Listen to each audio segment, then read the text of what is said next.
بسم اللہ الرحمن الرحیم۔ سورہ مائدہ آیت 68 میں اللہ کہتے ہیں، تم فرما دو اے کتاب والو، جب تک تم تورات اور انجیل اور جو کچھ تمہاری طرف تمہارے رب کی جانب سے نازل کیا گیا ہے اسے قائم نہیں کر لیتے، تم کسی شے پر نہیں ہو۔ اور اے حبیب، یہ جو تمہاری طرف تمہارے رب کی جانب سے نازل کیا گیا ہے یہ ان میں سے بہت سے لوگوں کی سرکشی اور کفر میں اضافہ کرے گا، لہٰذا کافر قوم پر کچھ غم نہ کھاؤ۔ اب یہاں پر آپ دیکھ سکتے ہیں مسلمانوں کو قانون، ریچول، شریعت اور ان کے ساتھ ایک عہد لینے کے بعد اللہ آیت 55 سے لے کر 67 تک ایک ہی بات مسلمانوں کو سمجھا رہی ہیں کہ اللہ اور اس کے رسول کی پارٹی کا حصہ بن جاؤ، شیطان کے نہیں۔ دین کا مذاق نہ بناؤ اور ان لوگوں سے دوستی نہ کرو جو اسلام کے دشمن بن چکے ہیں، چاہے وہ مشرکین ہو، یہودی ہو یا عیسائی۔ اب ظاہر ہے یہاں پر ہم یہ سوال پوچھ سکتے ہیں، اللہ بار بار ایک ہی پیغام کیوں دے رہے ہیں؟ یہ پیغام اللہ نے سورہ نساء میں بھی اور سورہ مائدہ کے شروع میں بہت دفعہ دے دیا تھا، لہٰذا اللہ ہمیں دوبارہ یہ بات کیوں سمجھا رہے ہیں؟ عرب میں اسلام کے آنے سے پہلے مشرکین کے بہت گہرے تعلقات تھے یہودیوں کے ساتھ، خاص طور پہ وہ یہودی جو مدینہ میں تھے، بلکہ بہت سے عرب اور یہودی ایسے تھے جنہوں نے اکٹھے زندگی گزاری تھی، وہ بہت اچھے دوست تھے اور ان کا آپس میں بہت اسٹرانگ کنیکشن تھا۔ پھر اس کے بعد جیسے اسلام آیا تو انہی یہودیوں نے سازشیں شروع کر دی نبی اور مسلمانوں کے خلاف۔ خاص طور پہ یہودیوں کا مقصد یہ تھا کہ وہ مسلمان جن کا ایمان کمزور ہے ان کو وہ کنفیوز کرنے کی کوشش کرتے تھے تاکہ وہ اسلام کو چھوڑ دیں۔ اب یہاں پر مسئلہ یہ شروع ہو گیا تھا کہ جو مسلمان تھے وہ اپنی بچپن کی دوستی کی وجہ سے یہودیوں کو ابھی بھی اپنے بھائی سمجھتے تھے، ان سے مشورے بھی لیتے تھے، ڈسکس بھی کرتے تھے اور ہر معاملے میں ان کو ٹرسٹ بھی کر رہے تھے۔ ان کے لیے یہ سمجھنا بہت مشکل ہو گیا تھا کہ یہی یہودی اسلام کے خلاف سازشیں کر رہے ہیں۔ وہ اس بات کو ماننے کے لیے تیار نہیں تھے۔ اب اللہ تو جانتے تھے کہ یہودی کیا کر رہے ہیں، اسی لیے اللہ بار بار مسلمانوں کو سمجھا رہے تھے کہ یہودیوں کے ساتھ دوستی کرنا چھوڑ دو، یہ لوگ آپ کے ساتھ سنسیئر نہیں ہیں۔ یہ اسلام سے پہلے شاید آپ کے ساتھ سنسیئر تھے لیکن اب یہ آپ کے ساتھ سنسیئر نہیں ہے کیونکہ ان کے دلوں میں نبی کے لیے نفرت ہے۔ کافی منافقین کو تو وہ گمراہ کر چکے ہیں لیکن اب وہ مزید مسلمانوں کو کنفیوز کرنا چاہتے ہیں۔ اور پھر ظاہر ہے کیونکہ یہودی جانتے تھے کہ ابھی بھی بہت سے مسلمان ہیں جو ان کو ٹرسٹ کرتے ہیں، وہ اس چیز کا فائدہ اٹھاتے تھے مسلمانوں کو بے وقوف بنانے کے لیے اور فساد پھیلانے کے لیے۔ مثلاً آیت 64 میں اللہ ہمیں یہ سمجھا رہے ہیں کہ یہودی مسلمانوں سے یہ سوال پوچھتے تھے کہ آپ کا رب بار بار صدقے کا ذکر کیوں کرتا ہے؟ کیا آپ کا رب غریبوں کی مدد خود نہیں کر سکتا؟ کیا ایسا تو نہیں ہے کہ آپ کے رب کے ہاتھ بندھے ہوئے ہیں، وہ خود مدد نہیں کر سکتا لہٰذا وہ بار بار مسلمانوں کی مدد مانگتا ہے؟ اب ظاہر ہے جن مسلمانوں کا بہت اسٹرانگ ایمان تھا وہ ایسی فضول بحثوں میں نہیں پڑتے تھے، بلکہ اگر وہ کبھی کوئی ایسی بات سن لے تو بہت حکمت کے ساتھ جواب دیتے تھے۔ لیکن جن مسلمانوں کا ایمان کمزور تھا وہ واقعی کنفیوز ہو جاتے تھے۔ اسی لیے اللہ مسلمانوں کو یہ سمجھا رہے ہیں کہ پہلے اپنے دین کو صحیح طریقے سے سمجھ لو، صحابہ اور نبی کے ساتھ زیادہ وقت گزارو، مزید اسلام کو سمجھنے کی کوشش کرو۔ جب آپ کے اندر اتنی حکمت اور میچورٹی آ جائے گی تو پھر آپ کے لیے یہودیوں کو ہینڈل کرنا بہت آسان ہو جائے گا، لیکن جب آپ خود ابھی اسلام کو نہیں سمجھتے تو یہودیوں کے لیے آپ کو بے وقوف بنانا یا گمراہ کرنا بہت آسان ہو جائے گا۔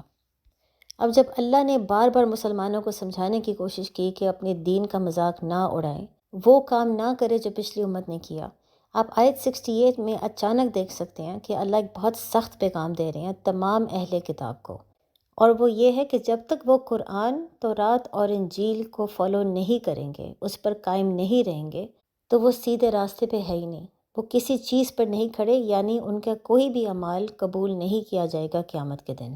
یہ بالکل ویسا ہی ہے جیسے اللہ نے سورہ بقرہ میں صدقے کا ذکر کیا تھا، جب اللہ بار بار مسلمانوں کو انکریج کر رہے تھے کہ وہ صدقہ ضرور دیں، لیکن مسلمان گھبرا رہے تھے، گھبرانے کی وجہ سے وہ بار بار صدقے کے بارے میں سوال پوچھتے تھے، یا وہ صدقہ دینے میں انٹرسٹڈ نہیں تھے یا وہ چاہتے تھے کہ کم سے کم صدقہ نکالے، لہٰذا وہ جتنی دفعہ سوال پوچھتے تھے اللہ اتنی دفعہ جواب دیتے تھے، اور پھر آخر میں اللہ نے بہت سخت پیغام دیا، اور وہ یہ ہے کہ اپنی بیسک ضروریات کو پورے کرو اور اس کی آگے جتنا بھی پیسہ ہے سب کچھ صدقے میں نکال دو۔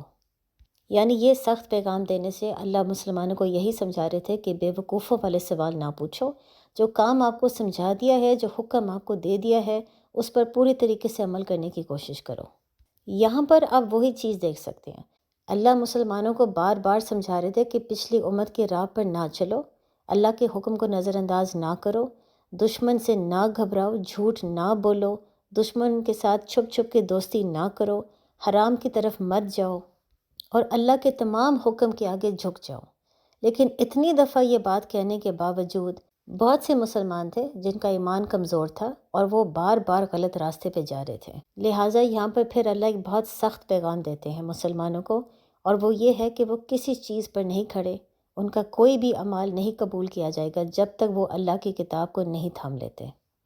پر اس میں پھر ہم یہ پوچھ سکتے ہیں کہ اللہ ساتھ تورات اور انجیل کا ذکر کیوں کر رہے ہیں، خالی قرآن کیوں نہیں کہتے؟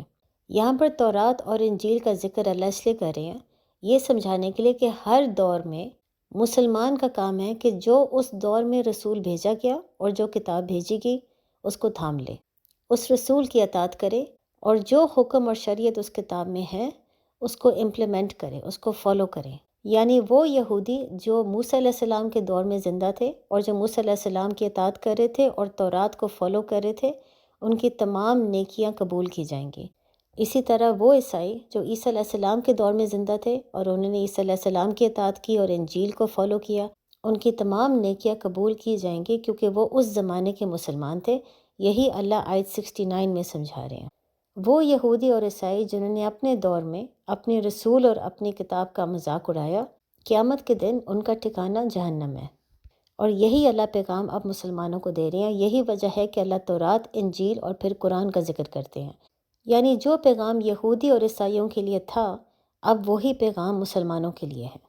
مسلمان صرف یہ نہ کہے کہ وہ ایمان لے آئے ہیں، وہ واقعی اپنی حرکتوں سے ثابت کرے کہ ان کے دل میں ایمان ہے۔ وہ کیسے؟ سب سے پہلے اللہ سمجھاتے ہیں آیت 70 اور 71 میں کہ اپنی خواہشات کی پیروی نہ کرو، اس کی عبادت نہ کرو۔ یہی چیز یہودیوں نے کیا تھا، جس کی وجہ سے وہ اللہ کے عہد کے خلاف بار بار جاتے تھے، اور پھر آخر میں ان کا دل اتنا سخت اللہ نے کر دیا کہ وہ اندھے اور بہرے ہو گئے۔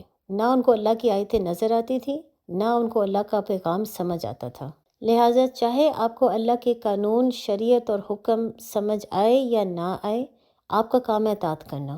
دوسری بات اللہ ہمیں سمجھاتے ہیں آیت 72 اور 73 میں، اور وہ یہ ہے کہ شرک نہ کرو، وہ نہ کرو جو عیسائیوں نے کیا تھا۔ اپنے آپ کو سختی سے توحید پر رکھو۔ عیسائیوں نے اپنی طرف سے ٹرینٹی کا کانسیپٹ بنا لیا، ایک ایسا کانسیپٹ جو ان کو خود بھی نہیں سمجھ آتا۔ لہٰذا اگر وہ توبہ نہیں کریں گے اور سیدھے راستے پر نہیں آئیں گے تو ان کو آخر میں صرف عذاب ہی ملے گا۔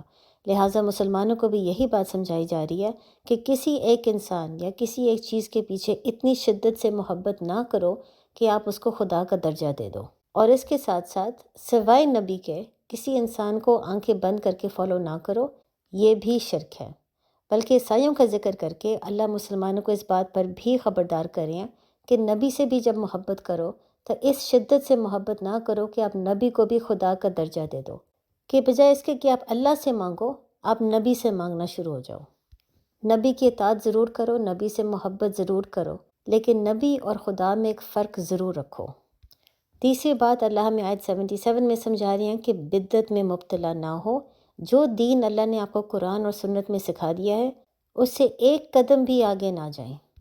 نبی محمد صلی اللہ علیہ وآلہ وسلم کے آنے سے دین مکمل ہو چکا ہے، لہٰذا اپنی طرف سے چیزیں ایڈ نہ کرے دین میں، خاص طور پہ وہ چیزیں جو آپ کے بزرگ کرتے تھے، جو اب آپ کے کلچر کا حصہ بن چکا ہے اور اب آپ نے ان چیزوں کو اپنے اوپر لازم کر دیا۔ وہ دین کا حصہ نہیں ہے، وہ تمام چیزیں بدعت ہیں۔ بلکہ یہی چیز بنی اسرائیل نے کیا تھا جب وہ آنکھیں بند کر کے اپنے ریبائز کو فالو کرتے تھے۔ ریبائز ان کے زمانے کے اسکالرز تھے، اور جو کچھ بھی ریبائز ان کو سمجھاتے لوگ اس پر عمل کرتے۔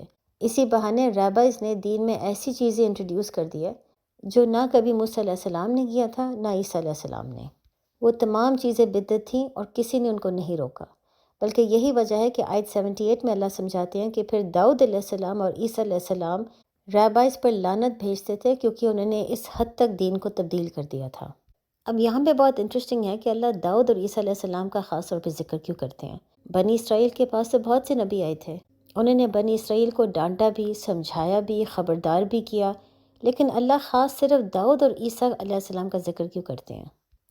داؤد علیہ السلام کا ذکر اس لیے ضروری ہے کیونکہ تمام یہودی تب بھی اور آج بھی داؤد علیہ السلام کو سب سے نیک اسرائیل کا بادشاہ سمجھتے ہیں، سب سے نیک نبی اور سب سے نیک بادشاہ۔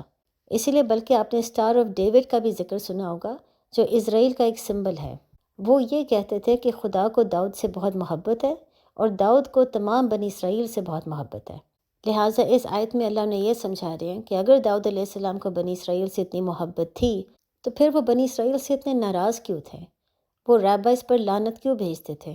پھر آپ عیسائیوں کو دیکھ سکتے ہیں، انہوں نے یہ قصہ بنا لیا کہ عیسیٰ علیہ السلام خدا کے بیٹے ہیں، جن کو خدا نے صرف اس لیے بھیجا کیونکہ ان کا خون بہانے سے پوری انسانیت کے گناہ معاف ہو جائیں گے۔ یعنی خدا کو عیسائیوں سے اتنی محبت تھی کہ انہوں نے اپنا ہی بیٹا بھیج دیا سیکریفائس ہونے کے لیے، تاکہ اس کے بہانے تمام عیسائی جنت میں جا سکیں۔ لیکن اگر ایسی بات ہے تو پھر عیسیٰ علیہ السلام جس کو بھیجا گیا تھا اسی مقصد کے لیے، وہ بنی اسرائیل کے خلاف کیوں ہیں؟ وہ ریبائز پر لعنت کیوں بھیج رہے ہیں؟ یعنی یہاں پر داؤد علیہ السلام اور عیسیٰ علیہ السلام کا ذکر کرنے سے اللہ ہم سب کو یہ پیغام دے رہے کہ جب بھی انسان دین میں کچھ انٹروڈیوس کرنے کی کوشش کرے گا، اپنی طرف سے کوئی نیا قصہ بنا لے گا، تو پھر آگے جا کے وہ اس قصے کو جسٹیفائی نہیں کر سکے گا۔ کبھی نہ کبھی اس قصے میں لاجک ختم ہو جائے گا۔ ظاہر ہے کیونکہ ہم انسان ہیں اور ہماری عقل بہت لمیٹڈ ہے، یہ ہو نہیں سکتا کہ ہم اپنی طرف سے کوئی چیز دین میں انٹروڈیوس کریں جو بالکل پرفیکٹ ہو، جس میں ہر طرف سے لاجک ہو، اور وہ لاجک کبھی بھی آگے جا کے ڈیفیٹ نہ ہو سکے۔ وہ صرف اللہ کر سکتا ہے۔ لہٰذا آپ دیکھ سکتے ہیں کہ جیسے یہودی مسلمانوں سے سوال پوچھتے تھے مسلمانوں کو کنفیوز کرنے کے لیے، اللہ بدلے میں یہودیوں سے اور عیسائیوں سے سوال پوچھ رہے ہیں ان کو کنفیوز کرنے کے لیے۔ اسی لیے یہاں پر اللہ ہمیں یہ سبق سکھا رہے ہیں کہ یہ ہو نہیں سکتا کہ ہمارے لیے کوئی ایسا ریچول ہو، کوئی ایسا ٹریڈیشن ہو جو ہمیں بہت فائدہ پہنچا سکے، لیکن اسلام میں اللہ اس کا ذکر کرنا بھول گئے۔ جو کچھ بھی انسان کے لیے فائدہ مند ہے، اللہ نے وہ تمام چیزیں قرآن اور سنت میں ہمیں سمجھا دی ہیں۔ اس کے آگے کوئی ایسی چیز نہیں ہے جو ہمارے لیے فائدہ مند ہے، لیکن اللہ نے قرآن اور سنت میں اس کا ذکر نہیں کیا۔ نبی کے آنے سے ہمارا دین مکمل ہو چکا ہے۔ اس کے علاوہ چوتھی چیز جو اللہ ہمیں سمجھا رہے ہیں آیت 79 میں، وہ یہ ہے کہ لوگوں کو برے کاموں سے روکو اور نیک کاموں کے لیے انکریج کرو۔ یہ وہی کام ہے جو پچھلی امت نے کرنا چھوڑ دیا تھا، اور اس کی وجہ سے اللہ ان کو بہت سی سزائیں بھیجتے تھے۔ یعنی اگر آپ یہ دیکھیں کہ کوئی اور انسان غلط کام کر رہا ہے یا حرام کی طرف جا رہا ہے، تو آپ آنکھیں نہیں بند کر سکتے۔ آپ یہ نہیں کہہ سکتے کہ یہ میرا مسئلہ نہیں ہے۔ آپ کا کام ہے امت ہونے کے ناطے کہ آپ اس کو خبردار کریں اور پیار اور محبت سے اس کو سمجھائیں۔ ظاہر ہے سمجھانے کا طریقہ بھی سنت کے مطابق ہونا چاہیے، کسی کو انسلٹ نہ کریں، سب کے سامنے اس کو بے عزت نہ کریں، ایک صحیح وقت ڈھونڈیں اور پھر تحمل سے، محبت سے اور حکمت سے اس کو سمجھانے کی کوشش کریں۔ اور پھر آخری چیز اللہ آیت 80 میں ہمیں سمجھاتے ہیں کہ اسلام کے دشمنوں کے ساتھ دوستی نہ کریں۔ آپ کی پرائیورٹی اسلام ہونی چاہیے۔ لہٰذا اگر آپ کے گھر والوں میں، رشتہ داروں میں، دوستوں میں کچھ ایسے لوگ ہیں جو اسلام سے نفرت کرتے ہیں یا ہمیشہ اسلام کے خلاف بات کرتے ہیں یا کھلے عام حرام کرتے ہیں، تو پھر ان سے ایک فاصلہ مینٹین کریں۔ اسی لیے آیت 81 میں اللہ کہتے ہیں کہ اگر ان لوگوں کا ایمان ہوتا اللہ پر اور اس کے رسول پر اور قرآن پر، تو پھر یہ ان لوگوں سے دوستی نہ کرتے جو اسلام کے دشمن ہیں۔ یعنی اگر آپ بار بار ان لوگوں سے دوستی کرو گے، اس ماحول میں جا کے وقت گزارو گے جہاں پر لوگ اسلام کے خلاف بات کرتے ہیں یا کھلے عام حرام کرتے ہیں، تو پھر آپ یہ سمجھ لیں کہ آپ کے دل میں ایمان نہیں ہے۔ نہ آپ کا ایمان ہے اللہ پر، نہ اس کے رسول پر، اور نہ ہی اس کی کتاب پر۔ بلکہ آپ یہ بھی دیکھ سکتے ہیں کہ یہ 5 چیزیں جن کا ذکر اللہ نے یہاں پر کیا ہے، یہ ساری چیزیں سورہ بقرہ سیریز میں بھی اللہ نے ذکر کیا تھا۔